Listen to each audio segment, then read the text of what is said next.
to take a deep dive into the global RCN scenario and then take a country-wise look and focus on the RCN situation.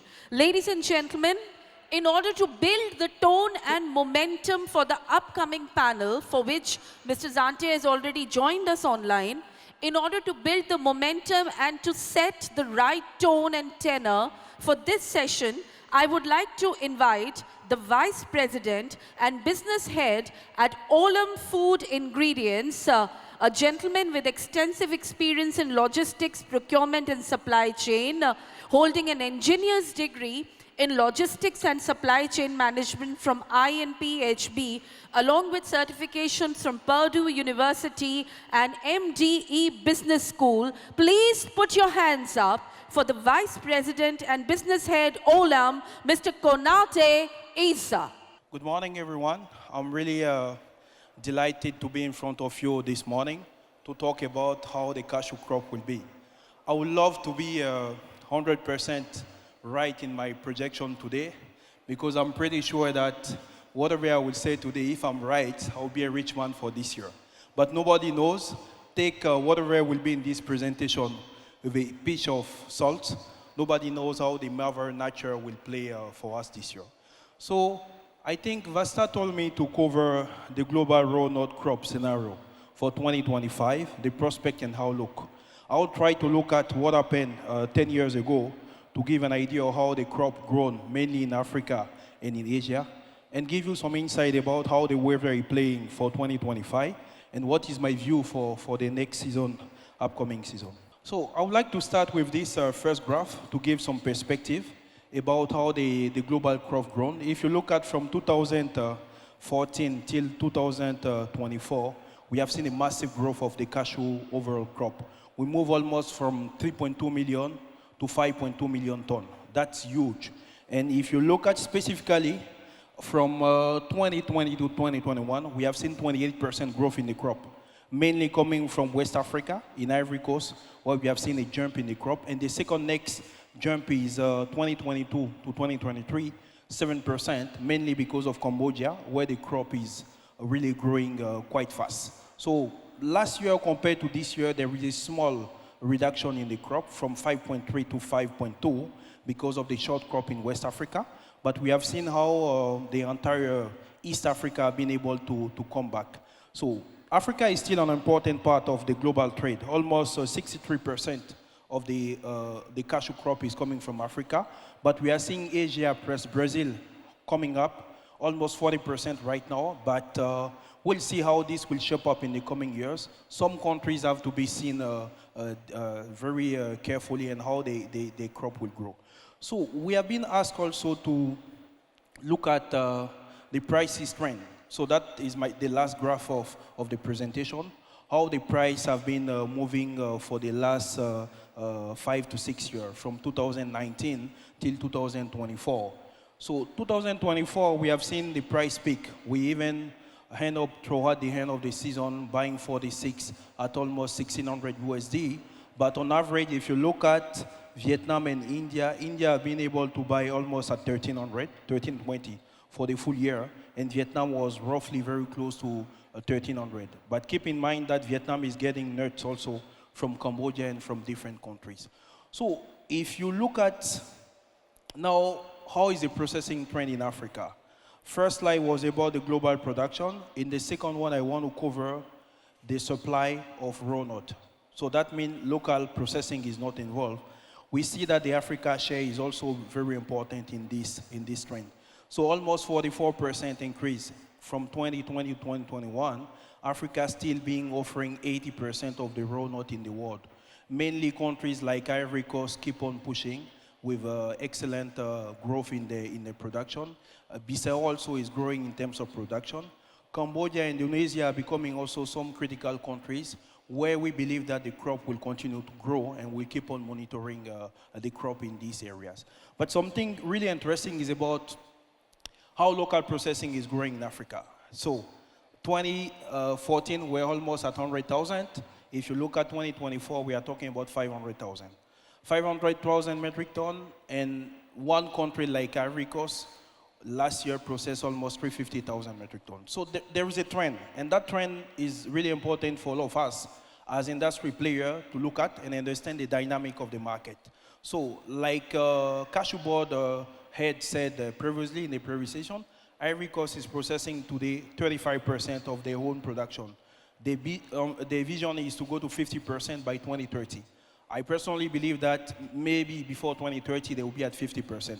Looking at the speed of investment people are putting in the country, that is a trend we should continue to look at. So with the dynamic, whatever we'll talk today about the crop, it's based on what we are seeing on the ground today. So Mother Nature can tomorrow change, but we believe that right now the climatic conditions are quite good. Last year was a very difficult year. We have seen short crop in most of the area, except in East Africa, where we found that the crop was not short. But normally, if things are okay, we should be in one Niñas year where we believe that the crop will be normal. Last year was El Niño, not really favorable for the cashew production. That's why we have seen a short crop. But we believe that so far, so good. The crop seems to be in good shape in West Africa, in many origins in the country. If that continue, we believe that it should be a good crop. But something we really have to monitor is like last 90 days, we have not seen that much of rain in many cashew belts in West Africa. So what will be the impact of that one? We don't know. Will that affect the second crop? Maybe. Will that create any quality issue? We don't know yet. But we keep on monitoring what is the rain pattern in West Africa. But last 90 days, we have not seen that much of rain. So that's a big question mark. We don't know how that will impact the crop. But we keep on watching, monitoring the weather. But so far, look like the season is going to be normal compared to last year, which was a really short crop in West Africa mainly. So what do we expect for 2025 in terms of volume? So first, if you look at the Northern Hemisphere, overall weather is favorable. So we believe that over there should be fine. If you look at West Africa, 2024 was short. Definitely, it's difficult to put a number, but my own estimate is at least 15% short compared to 2023. So we think that in 2025, we should be back to a normal season with normal trend, with cashew crop being back to the normal trend of 5 to 10% growth, which we used to see, compared to last year, 20% drop we have seen in West Africa. Something interesting also is the acreage. If you look at Cambodia, how Cambodia crop is growing, that's really impressive. People are talking about even 800,000 metric ton, where the country in 10 years ago was nowhere. So we should continue to monitor how Cambodia crop keep on growing, and that will have a huge impact on the overall crop.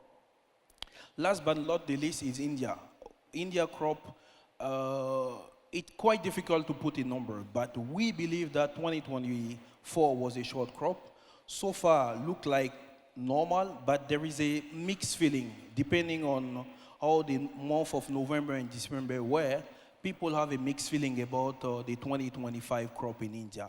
We also continue to monitor how the weather pattern will be in India to make sure that there is not a huge impact. So if you ask me today, look like a normal crop, look like we are back to the normal trend of 5 to 10% overall growth in the cashew global crop. But the dryness in West Africa is a big question mark for us. Will that have an impact on the second flush? Will that have an impact on the quality? That's the question mark. Maybe in 1 year time, if I'm back in this stage, I will be able to give an answer. Right now, I cannot give a 100% waterproof answer to that. Tanzania. I think last year it was a big surprise. We all felt that, no, this crop is fully short. Tanzania coming into market in November and December, we end up realizing that the crop was much more higher than what we expected. Tanzania used to be 300,000 metric ton, but I'm pretty sure that they were really close to 400,000 metric ton, which somehow I've seen not the short crop, the global short crop we're expecting was not that huge. So we're expecting 5.3, we end up being around 5.2 type, and overall a 2 or 3% short compared to last year. So my advice will be to keep on looking Tanzania. Unfortunately or fortunately, keep on coming in November and December. It's the last crop to come, but I think this year Tanzania has been the savior for the overall cashew crop in the world. If Tanzania was really short, we would have seen a huge drop in the overall cashew crop in the world. So let's keep our eyes on Tanzania. So those are some of the numbers from my own estimate about how the processing will shape in Africa for 2025. Last year we were talking about 500,000. We strongly believe that will be around 700,000, mainly fueled by some countries in West Africa like Ivory Coast, because there is very good incentive from the government to really push and ask people to invest in the local processing. That will keep on going on. So I believe that overall we are talking about 700,000 processing in Africa, and there is good chance that in 2 or 3 years this number will hit a million ton. If you look at Africa being able today to produce 700,000, that means that there is a potential growth of the crop to reach 1 million ton for local processing. To conclude, my point is we are back to a growth. We are back to 10% growth. That's my estimate compared to 2024. So last year we're looking at 5.3. If you estimate 10%, 5 to 10% growth, for sure it will be around 5.7, 5.8 thousand metric ton. Given today how the weather is prevailing, should be a normal crop. Second point we have to look at, like I said, unless something drastic, things looks normal. 2024 has been a record year for kernel buyers. People really bought a lot of kernel in Europe and US. They still have inventory. Let's see how that will play for 2025 season. If people have inventory, they have to cover. Will they be in a rush to cover? We don't know. Will they cover huge quantity at the start of the season?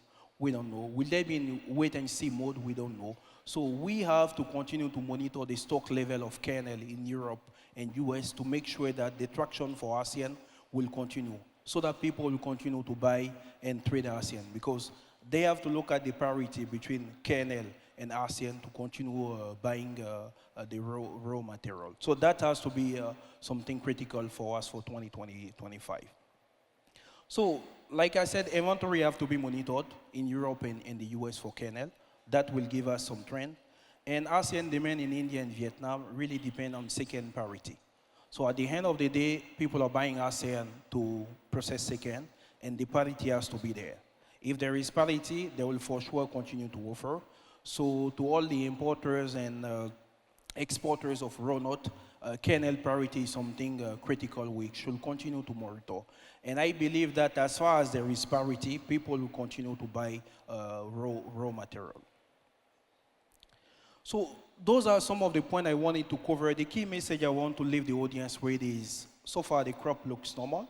We are coming back from a 2024 year where the crop was short, but at the end of the year, Tanzania was able to really come back strongly, which make that the short crop was not that important. If you look at 2025, some of the critical areas we have to focus on will be, one, the weather. How the dry season will impact the second crop in Ivory Coast and in the WAF region, we don't know yet. Secondly, the kernel buyers and the inventory in Europe and the US, we have to make sure that people continue to buy kernel in Vietnam and in different regions in West Africa to continue to fuel the ASEAN market. And to the ASEAN players, we should continue to monitor the different trade. Depending on the minimum price policies in some region, we have to make sure that we continue to support those policies and those trends in this country. So overall, looks like a normal crop. I want to be sure that next year when we talk, we can conclude on some of the numbers. So those are some projections. Like I said when I started, I want to be right. And if I'm 100% right on those numbers, I'm pretty sure that I can make myself a lot of money for my company. Thank you so much, Mr. Konate, for your very candid entry to that entire presentation.